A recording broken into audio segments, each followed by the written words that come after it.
السلام عليكم، ازيكم عاملين ايه؟ اللهم صل وسلم وبارك على حبيب الله يا محمد. معاكم مطبخ ام جميله.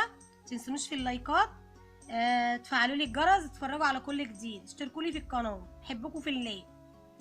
انا اشتريت كبده النهارده اهي، كبده بلدي اهي، لسه ما قطعتهاش. بصوا بسم الله ما شاء الله، بصوا الجمال. بصوا انا لسه ما قطعتهاش. دي الكلاوي اللي جايه مع الكبده اهيت، لازم الجزار يوزن لك الكلاوي والحلويات بقى، ومع الحاجات دي ومع الكبده برضه لازم يكون في حاجه كده وحاجه كده. اهي بسم الله ما شاء الله. هطبخها واعمل عليها مكرونه واعمل بانيه بقى واظبط الدنيا واوريها لكم. بحبكم في الله. دلوقتي بصوا يا امارات، بصوا يا عسلات، انا قطعت الكبده معاكم ووريتها لكم. هنا بقى ايه هنعمل كده كبده. بسم الله ما شاء الله، بسم الله.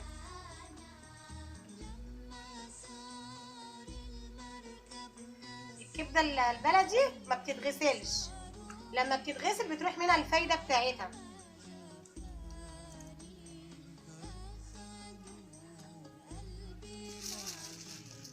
فلفل اسمر كده، بصوا الجمال. بسم الله ما شاء الله، ولا حول ولا قوه الا بالله.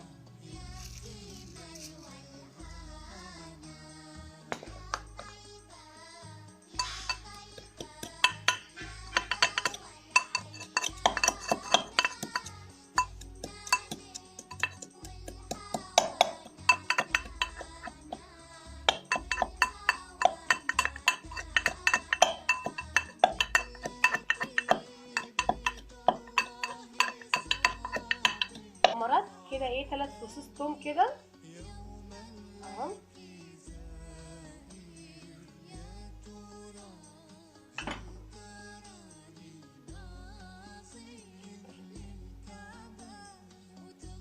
شويه كمون كده بساط يعني صغيرين عشان يديها بس ريحه كده.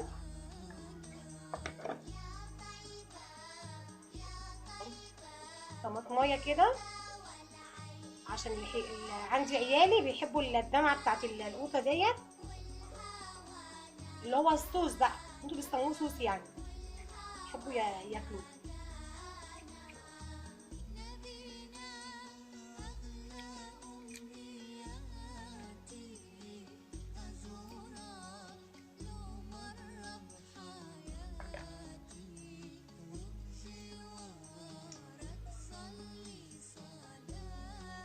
انا مقشره القوطه بتاعتي ديت عشان بعد التسويه بتبقى زي الصلصه بالظبط، ما بيبقاش قوطه سليمه كده. انا بحب اقشرها في اي اكله بدل ما اقعد بقى اصفي بقى ومش عارفه ايه، فبستقرب يعني. تمام تمام. كده صغيره.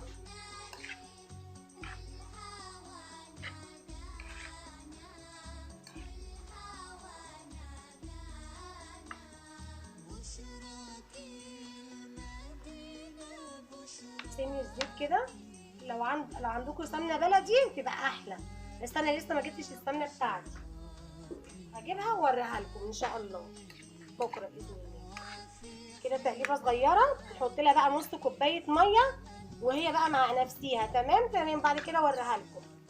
حطي الملح في الاخر. يلا يا امارات، يلا يا عسلات.